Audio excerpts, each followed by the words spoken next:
Don't you want to know what are the top priorities for the company? What are the key projects? What are the key areas that generate the most revenue? What areas of the business are the most profitable? So that's on one angle. That's on the business side. But on the other hand, don't you want to understand why these vendors are in place, why these products are being used, and why this technology was chosen? Welcome to Life of a CISO. I'm Dr. Eric Cole, your host, and we'll be taking you on a journey each week on what it takes to be a CISO and what are solutions that you can implement today if you are currently a Chief Information Security Officer or if you want to be one in the future. This is Life of a CISO.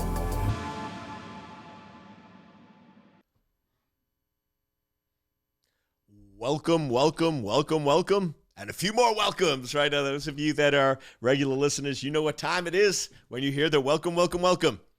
It is time for Life of a CISO with yours truly. Dr. E is in the house. Woo! It's always a pleasure to spend some time with you. I hope you're doing awesome. I hope you're doing amazing, and we get to talk about how to be world-class, how to be a world-class CISO. So we always start with a little sort of general life advice, because remember, world-class CISOs know how to think, how to manifest, and they are in amazing shape, right? They pump it up, right? So it's all areas of your life. A world-class CISO is 360, right? They got everything covered. So I always give some motivational advice, right? Some life advice, and then we jump into some specific areas of being world-class. As many of you know, and some of you might not, one of our lines of business that I do is expert witness work.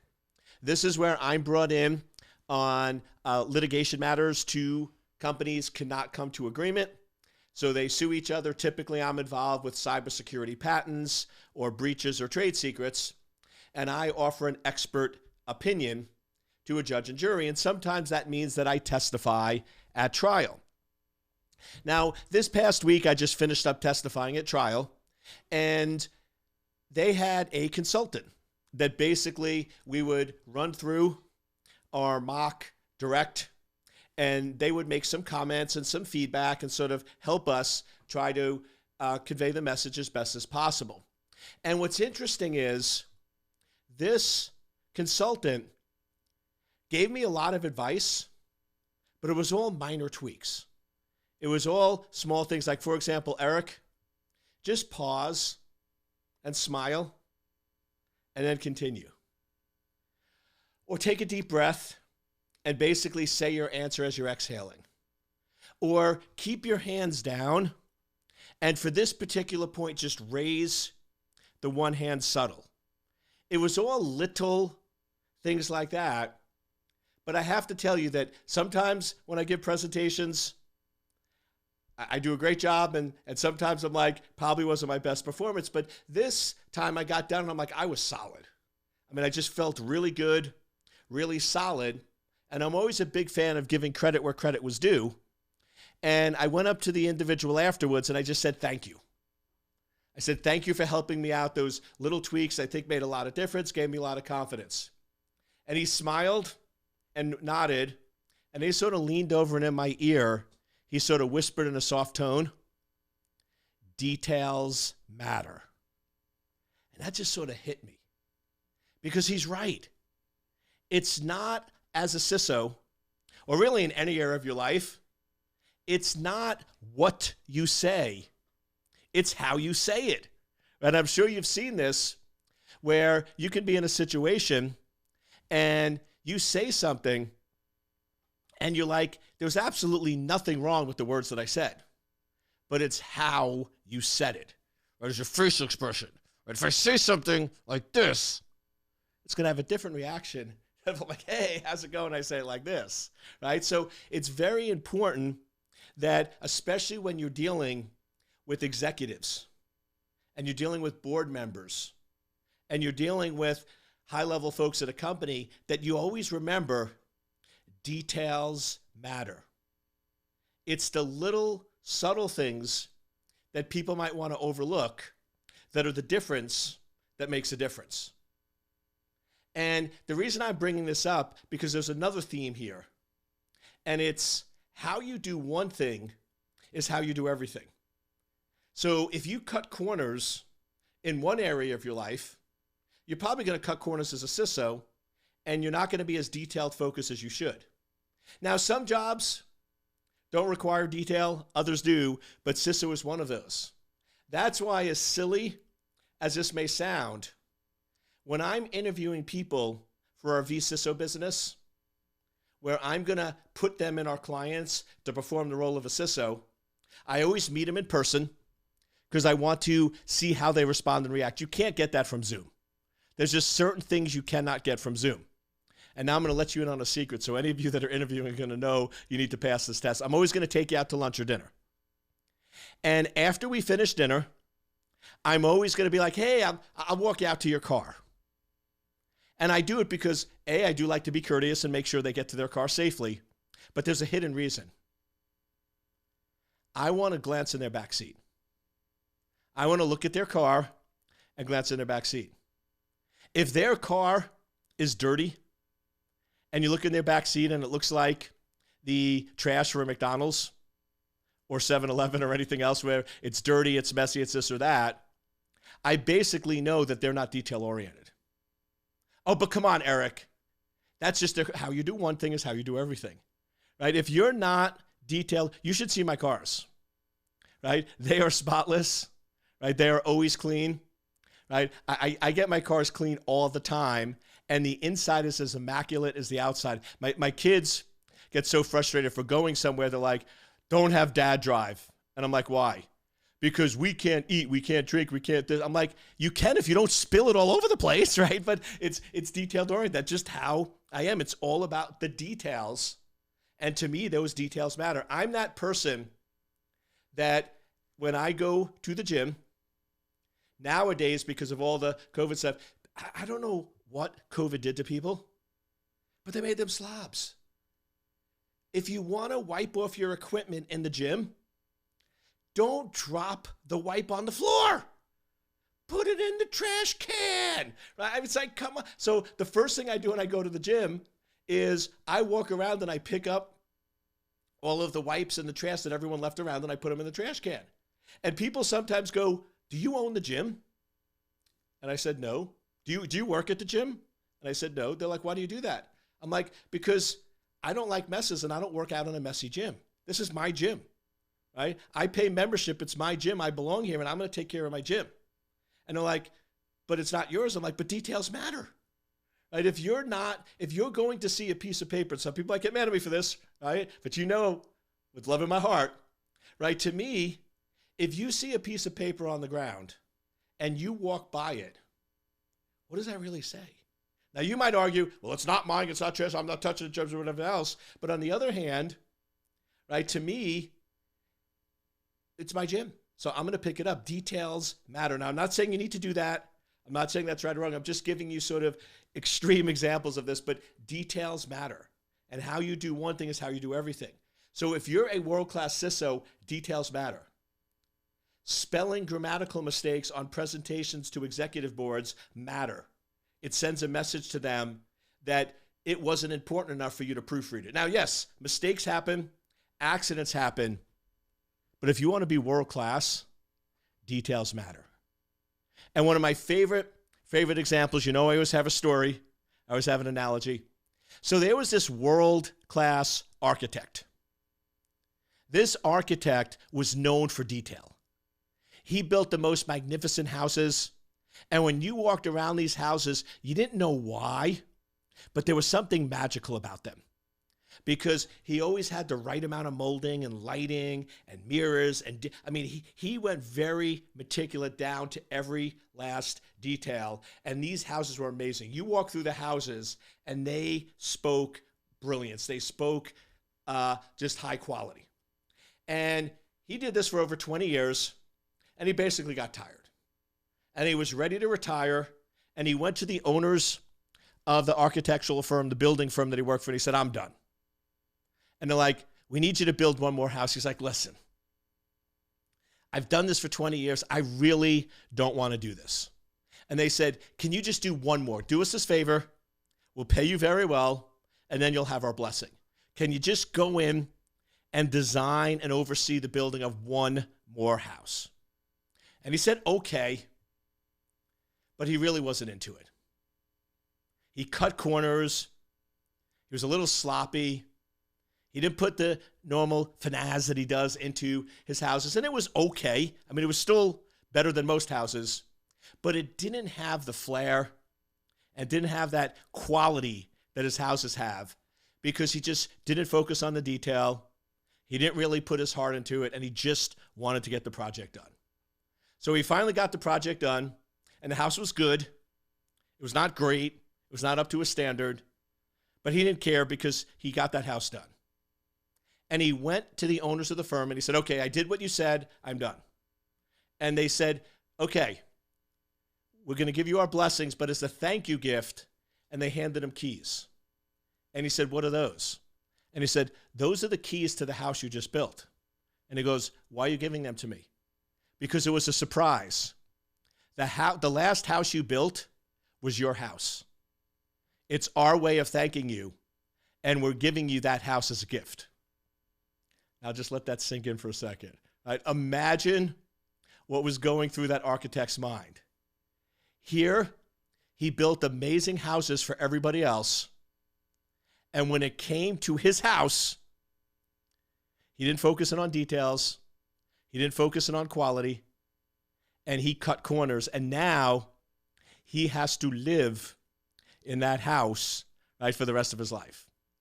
Right? That has a lot of deep meanings, right? I could probably spend an hour just on the deeper meanings there, but the point is, details matter. You never know when you're building your own house. You never know when somebody is watching. And really, here's the important one. You are building your own house. How you do one thing is how you do everything.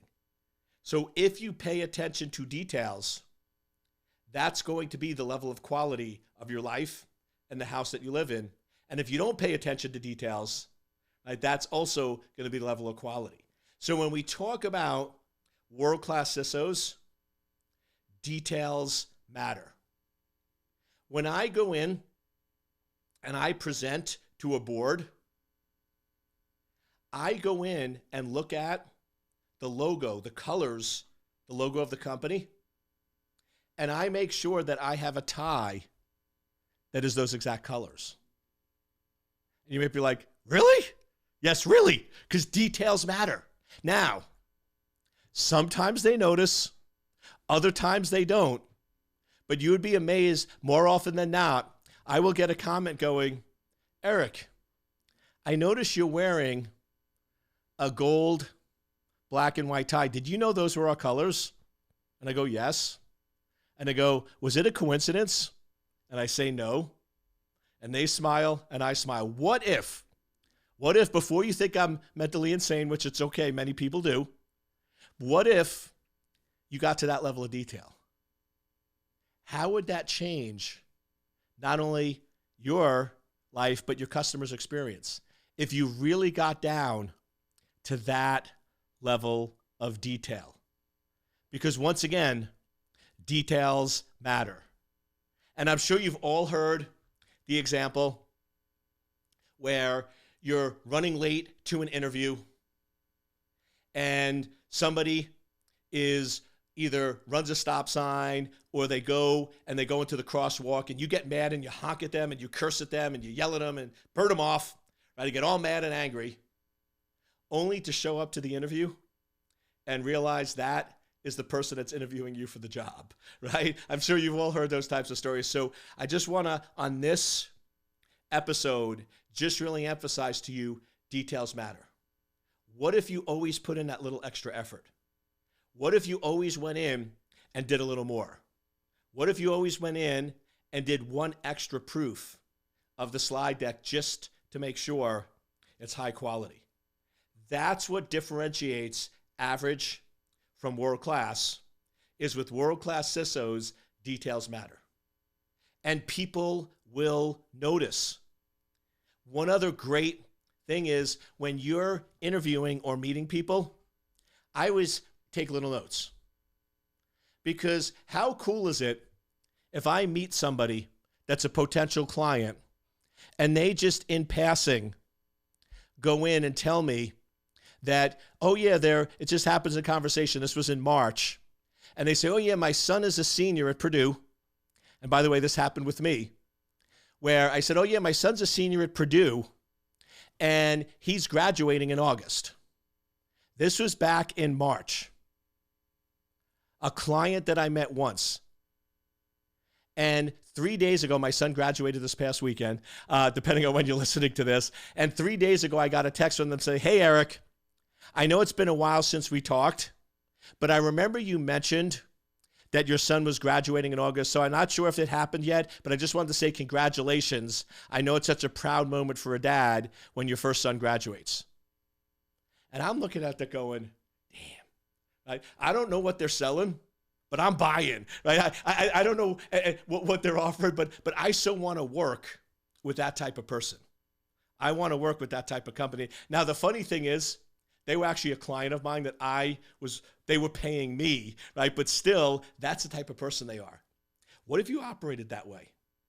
What if you always paid attention, took little notes, put notes in your calendar, and you followed up with people at that level? You're telling me that wouldn't change things? That wouldn't change how people view you, right? That wouldn't change how you do things. Details matter. You want to be that detailed, oriented person. And it can be learned. You can learn it. Yes.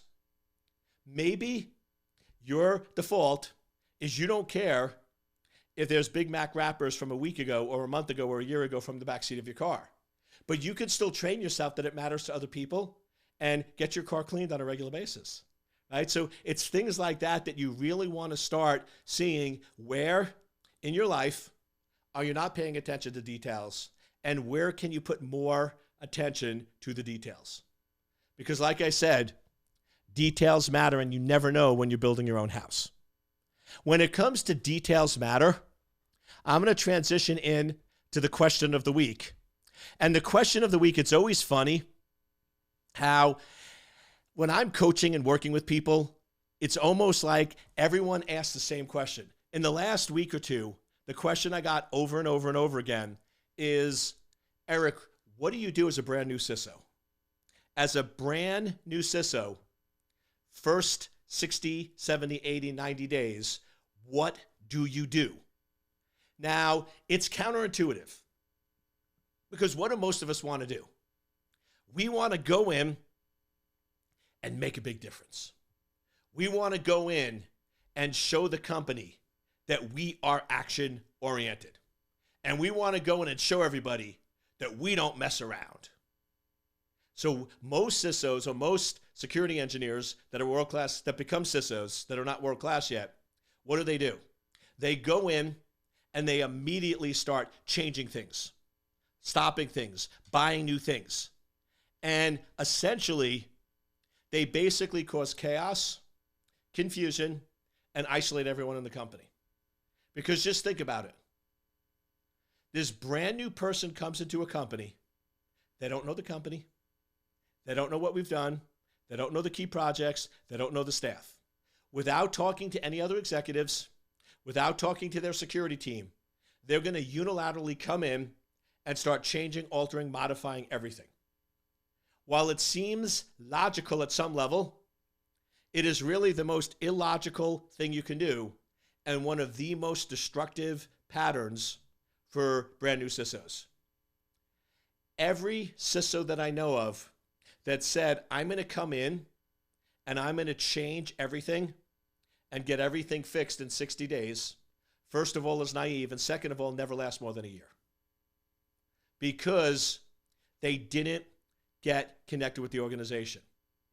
The best thing you can do in your first 60, 70, 80, 90 days is listen and learn. World-class CISOs, when they come in, their first couple of weeks is going to be heavy meetings. They want to meet with executives. They want to understand the business. They want to understand what the growth patterns are for the company. They want to know what are the acquisition strategies, if anything. Because let's face it, if you're working for a company that acquires new companies every 12 to 18 months, and typically over a 3 or 4 year period through acquisitions doubles or triples the size of the company, isn't that an important data point? Isn't that important to understand and know that that happens? Don't you want to know what are the top priorities for the company? What are the key projects? What are the key areas that generate the most revenue? What areas of the business are the most profitable? So that's on one angle. That's on the business side. But on the other hand, don't you want to understand why these vendors are in place, why these products are being used, and why this technology was chosen? You personally might have made a different decision. You personally might not like the technology that's in place, but if you don't know the reason, you don't understand whether it was or was not a good decision. And if you truly back your team, then you need to recognize that they made the right decision based on the information they have. Today, you might have made a different decision in a new unit of time, but that doesn't mean their decision was wrong. That doesn't mean that their decision was incorrect. So don't you want to spend a lot of time with your team understanding why they pick certain technology, understanding why the vendors are in place, understanding what they've done to get to this point, what changes have been made? Isn't that all very, very important information? It is. So here's the irony. The way you make the biggest impact as a new CISO is to make minimal changes, listen a lot, and ask very pointed, strategic questions to understand and show the organization that you're here to learn and make value. That is how you make the biggest impact. And this, once again, goes to briefing executive boards. I get the question all the time is, Eric, how do you make the biggest impact when you brief a board of directors? And briefing is different, by the way. When you're briefing a board of directors, you want to understand, and you're going to talk more than normal. So I always ask questions when I give briefings. But if you're a CISO and you're attending the board of directors meetings, so Eric, I'm one of 12 people or 15 people attending the meetings. How do I make the biggest impact? And once again, listen, learn, only speak when you absolutely need to, and ask questions before you speak. I often go in, and when I attend, not briefing, but I attend board meetings because I sit on more and more boards because it's becoming a requirement to have a CISO or somebody with security experience. And if it's a 2-hour meeting, I maybe will talk for 3 or 4 minutes, and half of that is questions. Yet if you go in and ask most of my fellow board members, or you ask the executives, they will go, Eric is one of our most impactful board members. Because it's not about the quantity, it's about the quality. Make every word count. So when you're new to a board meeting, or you're new as a CISO to an organization, listen and learn. And yes, if there's a fire or something critical, don't be afraid to make decisions, but you should try to make as few decisions as possible in your first 2 to 3 months, because you need to learn and understand the business before you do everything. And then here's one of the most powerful things. And it depends on the size of the organization, this could happen anywhere 3 to 6 months after you've been there. But once you feel that you really understand the business and know the business and understand what changes you need to make long term and how to properly secure the organization, what if you actually gave a State of the Union of Cybersecurity address? It's something you don't hear that much about, and if you do, it probably came from me because it's something I think I created, right? Because I haven't heard anyone else talk about it. But what if your rule as a brand new CISO is before you make any changes, before you start altering or modifying the menu, you're going to give a current State of the Union to make sure you're aligned and understand what's happening. And I find that is so impactful. 3, 4, 5. It's usually done anywhere between 3 to 6 months, depending on how complex the organization is. But imagine this. The brand new CISO to the organization, 5 months in, sends an email to the exec saying, listen, I've been here about 5 months, and I've spent a lot of time understanding the organization, understanding the business, and I believe I have a really good handle of how to effectively integrate more cyber and make cybersecurity a business enabler. However, I would like to give a short 30-minute presentation on what I believe to be the current state of security and what I believe to be the high priority items that I want to focus on over the next 6 to 12 months. Can we set up that meeting to be able to do that? Think of that impact. You're basically saying, I want to make sure I got this right. I want to make sure I understand what's important, and I want to give you a preview of what I'm going to focus on to make sure that's aligned with your expectations. And what if you also did that with your security team, your security engineers? What if you said to them, listen, you have been here for 10 years. I have been here for 5 months. You clearly know the organization better than I do. However, I do bring a fresh perspective. I do bring a different view of the world that might look at some things that you might have missed. So what I'd like to do is give a technical State of the Union where I cover what I believe to be the reasons why we are where we are today, what are the key drivers, and then give you some of the areas I think we should focus on and solicit your input and solicit your opinion. How powerful is that? Now, instead of getting the number one criticism that most CISOs get, which is you isolated the team, you tried to make too many changes, and you ended up causing more chaos because you don't understand the business. Now, wow, this person really wants to understand the business. They want to engage. They want to make sure they get it right. Now you're being very inclusive instead of exclusive. You're now making sure that everyone is on board and you're building bridges, not tearing them down.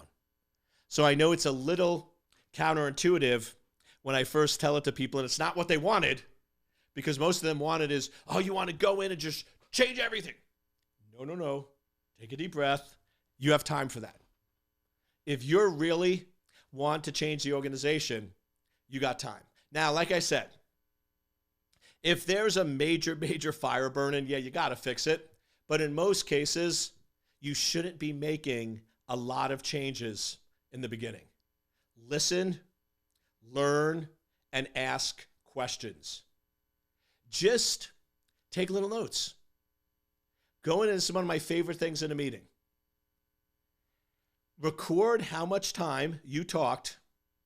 How much of that was you directing and giving opinions versus how much time was you asking questions? When you look at a CISO over a 2-year period, it should start off with a lot of listening and little talking. So you start off as a CISO 1 month, 2 months, 3 months, 4 months, 5 months, 6 months, 7 months, 8 months, 9 months, 10 months, 11. Now, there's no exact science, but usually around a year is when you should sort of be balanced, where your listening and your speaking are about the same, right? And then it should slowly shift. Now, you should never get to this where you're always talking and never listening, right? Your listening should always be 30 to 40, but that's the general way to look at it. In the beginning, you're listening a lot more than you're talking. So that's one metric to use. The next metric, the actual talking. In the beginning, should be little direct statements and opinions and a lot of questions. Then 1 month, 2 months, 3 months, 4 months, 5 months, 6 months, same thing here. Now, in the beginning, you are asking a lot of questions and not giving a lot of opinions. And the longer you're there, you ask less questions and give more opinions. Now, once again, I would never get below 25, 30%, right, of questions. You always want to ask questions. Remember, smart people always know the right answer. Brilliant people ask the right questions. So spend some time asking questions, but those would really be my big pieces of advice. Listen a lot in the beginning. Don't talk, and when you do talk in the beginning, ask a lot of questions with little opinions, and then have those shift over time. And if that's your focus for the first 3, 4, 5, 6 months, and after you understand and know the business, you give a strategic State of the Union to the executives, and you give a technical State of the Union to your security team, I will tell you, you are on the fast track to being a world-class CISO. Once again, I hope you enjoyed this episode. As always, if there's anything I can do to help you, please reach out. We have a lot of different courses we're rolling out. We have our CISO Cert, which is our higher end ticket. We also have some lower end ticket items of how to become a CISO. So please look at social media, look at our website, and or just email me at ecole@secure-anchor.com, and somebody from my team will take really good care of you. Have an amazing week, and I'll see you next week on Life of a CISO.